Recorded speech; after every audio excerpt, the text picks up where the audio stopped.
नमस्कार, मैं हूं दीपाली राणा। आप देख रहे हैं कल का बाजार। आपके स्टॉक रिलेटेड सवाल, फिर चाहे वो निवेश की बात हो ट्रेडिंग की, सभी शो में हम शामिल करते हैं। आप अपने क्वेश्चन हम तक भेज सकते हैं व्हाट्सएप के थ्रू। 7045220000 हमारा व्हाट्सएप नंबर है। फेसबुक, ट्विटर पर ये शो लाइव भी जा रहा है, आप लाइव शो भी देख सकते हैं, अपने क्वेश्चन भी पोस्ट कर सकते हैं। शो के दौरान हम कुछ क्वेश्चन फेसबुक, ट्विटर से भी पिक करते हैं। आज हमारे साथ हैं मार्केट एक्सपर्ट रवि सिंह। रवि नमस्कार, स्वागत है आपका। और फटाफट से एक रिकैप लेकर आते हैं आज के मार्केट का, और उसके बाद रवि से समझेंगे कल का आउटलुक। आज निफ्टी एक्सपायरी के दिन बाजार में तेजी रही। तेजी के साथ बाजार हरे निशान बंद हुआ। सेंसेक्स 406 अंक बढ़ा। निफ्टी में 100 अंकों से ज्यादा की बढ़त रही। 19,550 के नजदीक क्लोज हुआ। सबसे ज्यादा खरीदारी हमने बैंकिंग और रियल्टी स्टॉक्स में देखी। सरकारी बैंक, फार्मा, मेटल स्टॉक्स में दबाव देखने को मिला आज के कारोबार में। एफआईएस के नंबर्स लेकर आते हैं। एफआईएस ने बिकवाली की 521 करोड़ की, डीएस ने खरीदारी की 1864 करोड़ की। रवि बताइए पहले तो कल के लिए क्या आउटलुक है आपका?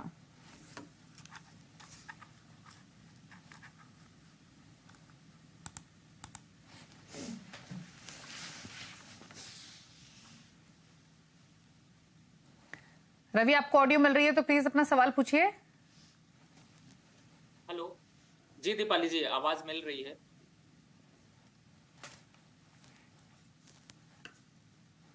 बताइए कल के लिए क्या आउटलुक रहेगा आपका? जी देखिए, इस समय निफ्टी में आज पुल बैक यहाँ पर जरूर देखने को मिला है। और इम्पोर्टेंट ये है कि फेड जो आरबीआई की मीटिंग चल रही है उसकी वजह से थोड़ा सा मार्केट जो है वो स्टेबल होता हुआ नजर आ रहा है। बट अभी अगर डेरिवेटिव डेटा को यहाँ पर एनालिसिस करें तो 19,500 पे अच्छा खासा पुट राइटिंग देखने को मिल रहा है। कॉल साइड पे देखते हैं तो 19,700 की जो है वो कॉल राइटिंग अच्छी खासी दिख रही है। तो ये एक सपोर्ट और रेजिस्टेंस की तरह से काम करेंगे। फिलहाल मार्केट में थोड़ा बुलिश टोन जो है वो वापस से एक बार को रिकवर कर सकता है, और फ्राइडे और मंडे तक अगर देखते हैं तो मार्केट में थोड़ी तेजी और होगी और 19,650 तक के लेवल अचीव होते हुए नजर आ सकते हैं।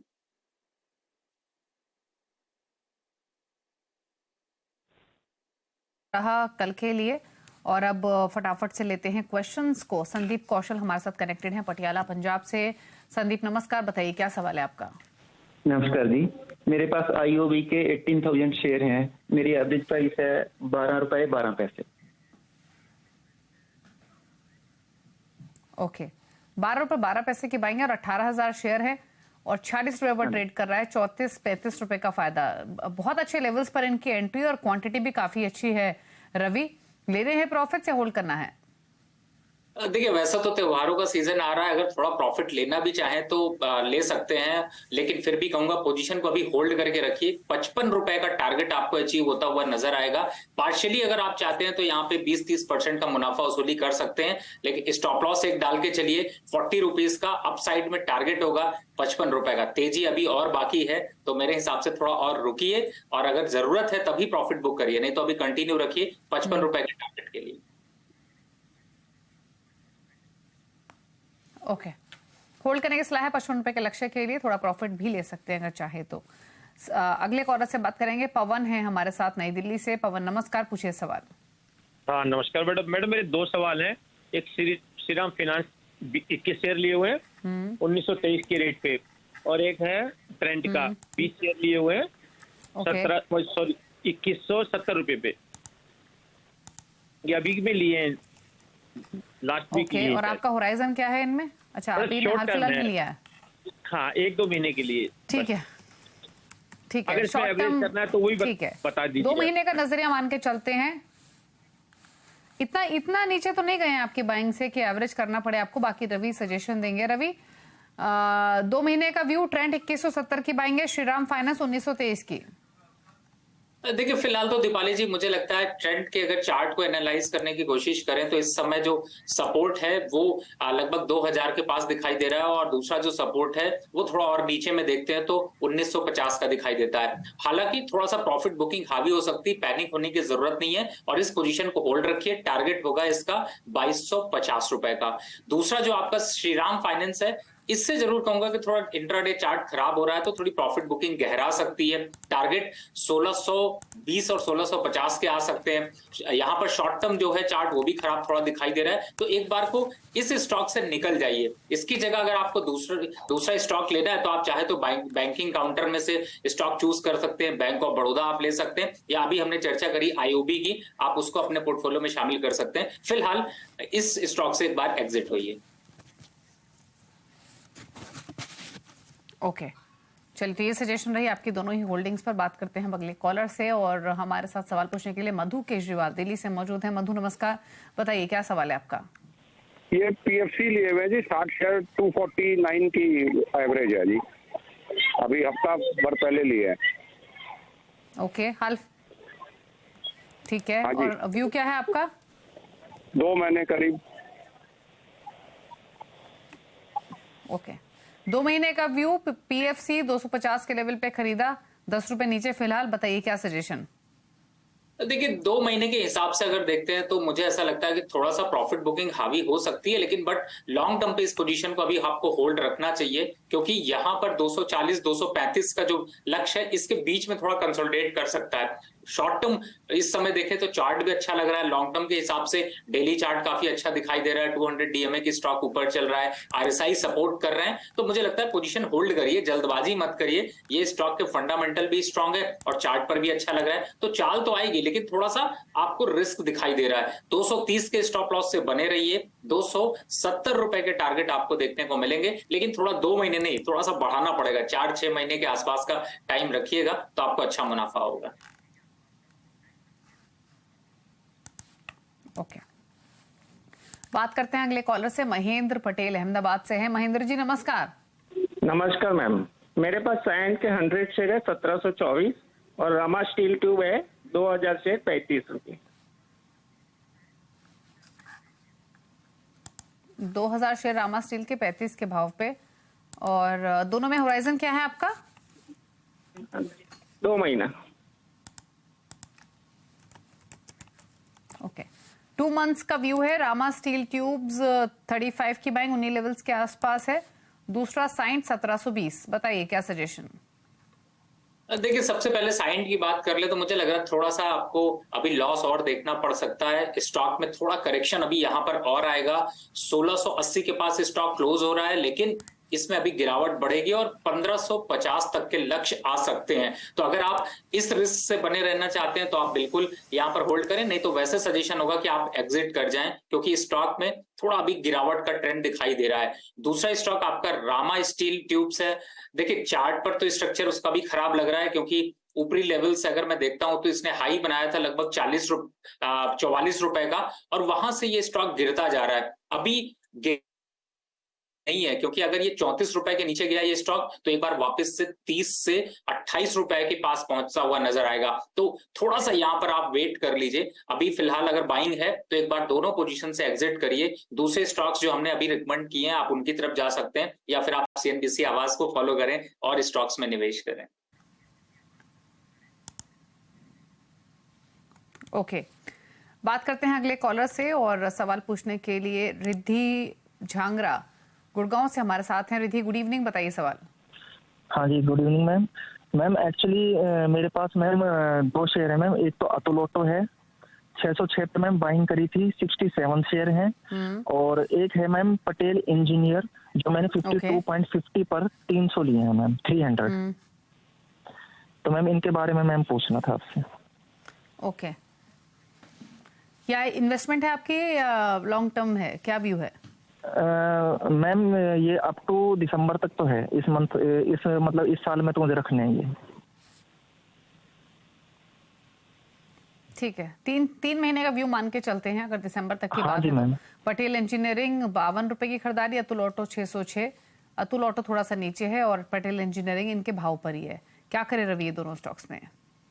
देखिए सबसे पहले अतुल ऑटो की बात करें तो पिछले 2 महीने में ये स्टॉक 300 से सीधे 600 हो गया है, तो आप समझ सकते हैं कि डबल स्टॉक हुआ है, तो थोड़ी प्रॉफिट बुकिंग आएगी। थोड़ा पैनिक हो सकता है यहाँ पर थोड़ी प्रॉफिट बुकिंग की वजह से, लेकिन घबराने की जरूरत नहीं। स्टॉक का स्ट्रक्चर अच्छा है और जब तक स्टॉक अभी 560 के ऊपर चल रहा है तब तक इस पोजीशन को होल्ड करके रखना चाहिए। टारगेट होगा 645 और 650 रुपए का। तो अभी फिलहाल तो इस स्टॉक को रखिए होल्ड, और इसको अभी एग्जिट करने की जरूरत नहीं है। पटेल इंजीनियरिंग की बात कर लें तो इस स्टॉक में भी अच्छा खासा कंसोलिडेशन देखने को मिल रहा है। चार्ट स्ट्रक्चर बहुत अच्छा है। 30 रुपए से स्टॉक जो है वो इस जून जुलाई में स्टॉक 30 रुपए का था, अप साइड में 60 रुपए गया और 60 रुपए से अब थोड़ा करेक्ट हुआ है। अब चार्ट स्ट्रक्चर इसलिए ज्यादा अच्छा दिखाई दे रहा है। तो मुझे लगता है अभी आप पोजीशन को होल्ड रखिए। स्टॉप लॉस इसमें डालना है तो आपको डालना पड़ेगा 48 रुपीज का, टारगेट होगा 65 रुपीज का। तो मुझे लगता है कि आपको दोनों पोजीशन अभी होल्ड करनी चाहिए। समय बिल्कुल दीजिए। थोड़ा सा मार्केट में पैनिक सिचुएशन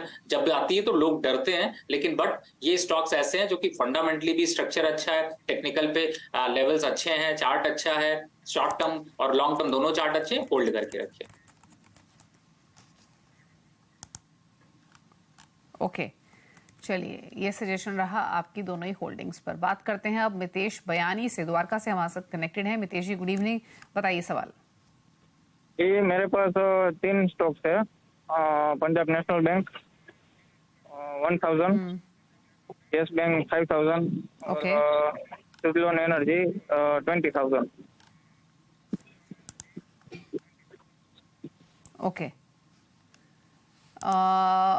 पीएनबी 60 रुपीज की बाइंग बताई आपने, और इसके अलावा दूसरा स्टॉक कौन सा बताया आपने? यस बैंक है 17 रुपये में 5,000 और सुजलोन एनर्जी 9 क्या रुपये सजेशन में। दोनों स्टॉक्स पर? यस बैंक इनके बाइंग प्राइस पे ये, मैं पीएनबी और यस बैंक पर राय ले लेती हूँ, 2 स्टॉक्स ही ले लेती हूँ, और भी क्वेरीज है हमारे पास। साथ ही पीएनबी 60 की बाइंग है, क्या सजेशन दोनों शेयर्स पर? देखिए, इसमें थोड़ी प्रॉफिट बुकिंग अभी दीपाली जी देखने को मिल सकती है। अगर आप ट्रेडिंग प्रोस्पेक्ट से हैं तो एक बार को यहाँ पर प्रॉफिट बुक कर लीजिए। वापस से आपको 70 और 72 के लेवल पे मिलेगा तो फिर से खरीदारी कर लीजिएगा, छोड़िएगा नहीं स्टॉक को। उस लेवल तक वापस गिरावट थोड़ी सी आ सकती। चार्ट हालांकि अप ट्रेंड में, लेकिन ये टेक्निकल यहाँ पर थोड़े से जो है वो प्रॉफिट बुकिंग दिखा रहे हैं, तो आप यहाँ पर एक बार को प्रॉफिट बुक कर लीजिए। दूसरा स्टॉक आपने यस बैंक बताया।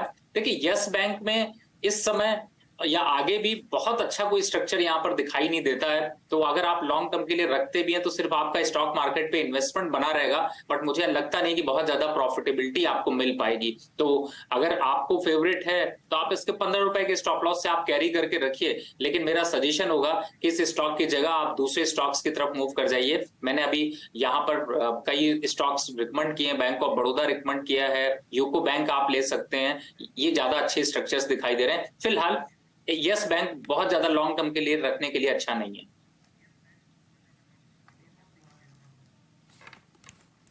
बात करते हैं अब जेके शर्मा से, अगले कॉलर हैं हमारे साथ कनेक्टेड सवाल पूछने के लिए दिल्ली से। शर्मा साहब नमस्कार, बताइए सवाल। नमस्कार मैडम। मैडम मेरे पास एक इंफीबीम के पूछिए क्या। उसमें मेरे को इन्वेस्टमेंट 1 ईयर प्लस हो गया मैडम। वहाँ पे 25 रेट में लिया है मैंने, और 11,850 शेयर हैं।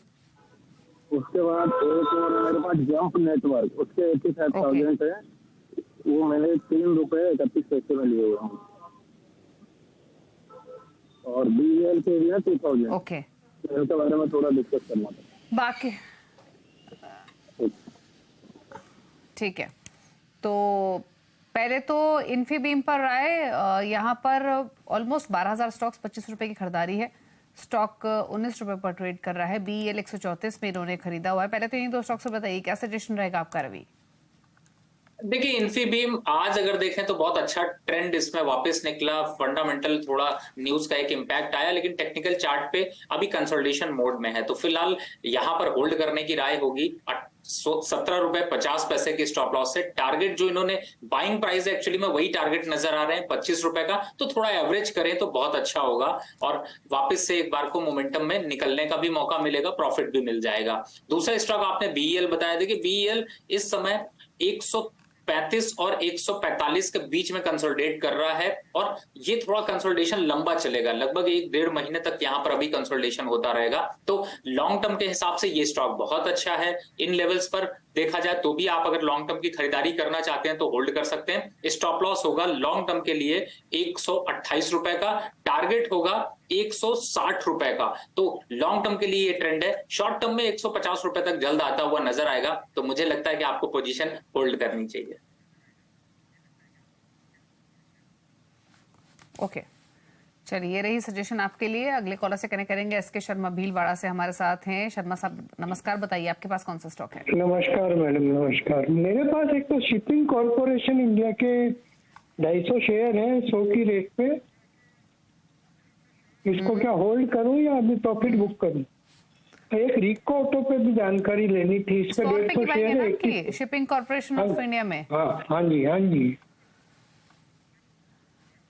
और दूसरा स्टॉक कौन सा बताया आपने? रिको ऑटो 85 की बाइंग है, 150 शेयर। रिको ऑटो, दोनों आपकी इन्वेस्टमेंट है? हाँ हाँ हाँ जी, हाँ जी, इन्वेस्टमेंट। बताइए, शिपिंग कॉर्पोरेशन ऑफ इंडिया आज तो खबरों में भी था, ये स्टॉक स्टेक सेल की तेजी के साथ कारोबार इसमें होते हुए दिखाई दिया। 50 रुपए का फायदा दे रहा है इनको, 50% प्रॉफिट में तो ये है ही। दूसरा रिको ऑटो 85 की बाइंग है। क्या सजेशन दोनों होल्डिंग्स में, इन्वेस्टमेंट का व्यू? देखिए, मुझे लगता है बने रहिए सर, जल्दबाजी मत करिए शर्मा जी। स्टॉक आपने अच्छी जगह लिया है, प्रॉफिट को रन होने दीजिए। इसको काटेंगे तो भी कोई दूसरा स्टॉक खरीदेंगे, उनसे बेहतर ये स्टॉक है। 170 रुपए आपको शिपिंग कॉर्पोरेशन इंडिया आता हुआ नजर आएगा। तो स्टॉप लॉस अगर रखना चाहते हैं तो 145 के स्टॉप लॉस है, छोटा स्टॉप लॉस है, बने रहिए, काटने की जल्दी नहीं करिएगा। दूसरा स्टॉक आपका रिको ऑटो है, वो भी सर बहुत बढ़िया स्टॉक है। यहां पर अभी 86 रुपीज चल रहा है, और थोड़ा सा अगर टाइम देते हैं तो मुझे लगता है कि जल्दी ये 100 के आंकड़े यानी 3 डिजिट के आंकड़े में आने वाला है। तो फिलहाल पोजीशन को होल्ड रखिए, स्टॉप लॉस 82 रुपीज का डाल के अभी आप बने रहिए। दोनों स्टॉक अच्छे हैं, दोनों बेहतरीन मुनाफा देंगे। ओके, अंकित कुमार दादरी से हमारे साथ कनेक्टेड हैं। अंकित नमस्कार, पूछिए सवाल। नमस्कार मैम। मैम मेरे पास बताइए, क्या सवाल है आपका? मैम मेरे पास वीआर लॉजिस्टिक के 50 शेयर हैं 700 के भाव से, और जेएसडब्ल्यू इंफ्रास्ट्रक्चर के हैं 600, ये 160 के भाव से 10 शेयर। ओके, वीआरएल लॉजिस्टिक 700, और दूसरा स्टॉक का क्या नाम बताया आपने? जेएसडब्ल्यू मैम इंफ्रास्ट्रक्चर, जो अभी लिस्टिंग हुआ है। जेएसडब्ल्यू इंफ्रास्ट्रक्चर 160 के भाव से। और वहां क्या बाइंग है आपकी? मैम 160 बाइंग है इंफ्रास्ट्रक्चर जेएसडब्ल्यू में। बताइए क्या। ओके, समझ गए। क्या सजेशन रहेगा दोनों स्टॉक्स पर अभी आपका? वीआरएल लॉजिस्टिक 700 की बाइंग। देखिए, फिलहाल तो वीआरएल लॉजिस्टिक का भी चार्ट स्ट्रक्चर यहाँ पर अच्छा है। मुझे लगता है पोजीशन को बिल्कुल होल्ड रखिए। 686 रुपए का इस समय क्लोज हुआ है, लेकिन मुझे ऐसा लगता है कि अप साइड में यहां से अभी 750 और 780 रुपए तक आता हुआ नजर आएगा। थोड़ी प्रॉफिट बुकिंग है, मार्केट में थोड़ी घबराहट दिखाई दे रही, लेकिन ये स्टॉक अच्छा है, बिल्कुल होल्ड करके रखिए, काटने की जरूरत नहीं है। दूसरा आपने जेएसडब्ल्यू इंफ्रा बताया, जो कि मेरे ख्याल से शायद आपने आईपीओ पे लिया है। तो अभी फिलहाल तो मेरे हिसाब से एक बार को आप चाहे तो यहाँ पर थोड़ी मुनाफा वसूली कर सकते हैं, क्योंकि अच्छी लिस्ट हुई है, और थोड़ा सा यहाँ पर अब करेक्शन के साइन दिखा रहा है। वापस से एक बार 148 145 तक आता हुआ नजर आ रहा है, तो इसमें एक बार मुनाफा वसूली कर सकते हैं, अगर सिर्फ यहाँ पर प्रॉफिट गेन का है। अदरवाइज लॉन्ग टर्म के हिसाब से एक बार करेक्ट होने के बाद वापस चढ़ेगा, लेकिन उसका चढ़ने का इंतजार नहीं करिए, एक बार मुनाफा निकाल लीजिए।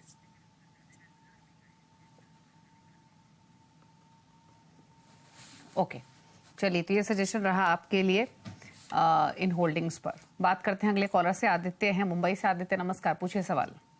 नमस्कार, मैंने 43.95 पे इंडियन ओवरसीज बैंक लिया था 227 शेयर।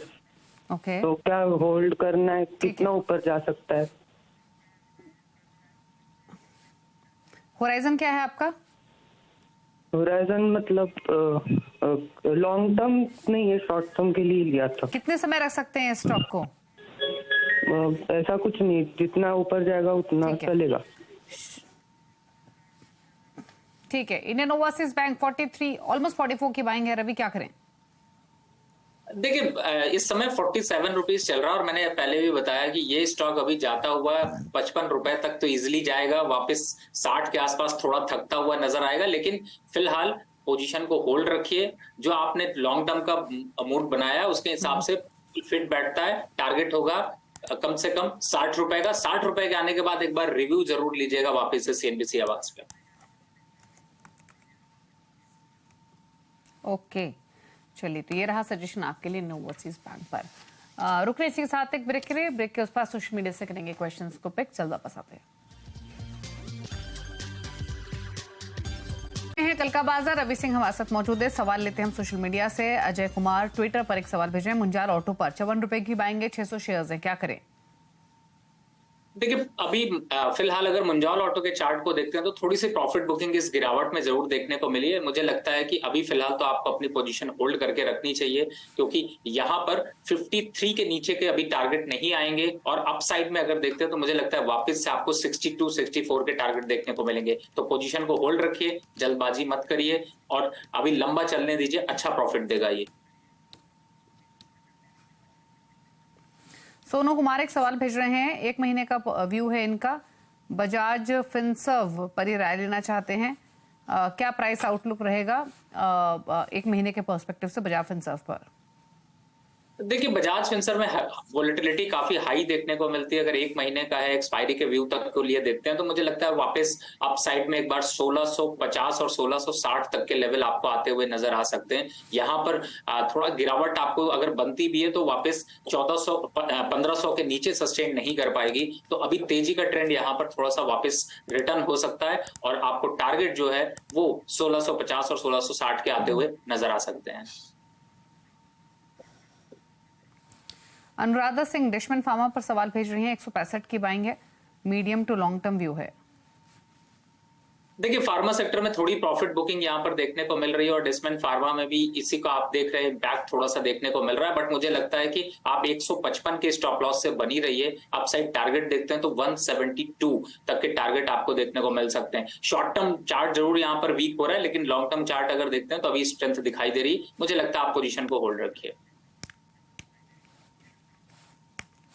ओके, चलिए तो पोजीशन होल्ड करने की सलाह है इस स्टॉक में। चलिए सवाल इतने लेंगे। शुक्रिया रवि शो में आने के लिए, सभी क्वेरीज को आंसर करने के लिए। Thank you so much. Quickly कोई क्लोजिंग कमेंट? बिल्कुल, मार्केट में कल वोलेटिलिटी थोड़ी ज्यादा होगी, सोच समझ कर निवेश करें और कॉल और पुट की साइड से चलने वाले बाय करके चलें। और जिन भी स्टॉक्स की मैंने चर्चा की है उनमें मेरी कोई भी पोजीशन नहीं है, क्लाइंटों को ऐसे सजेशंस गए हुए। शुक्रिया आपका शो में आने के लिए। इसी के साथ कल का बाजार में इतना ही। ब्रेकफास्ट पर भी खबरें जारी है CNBC आवाज पर। नमस्कार।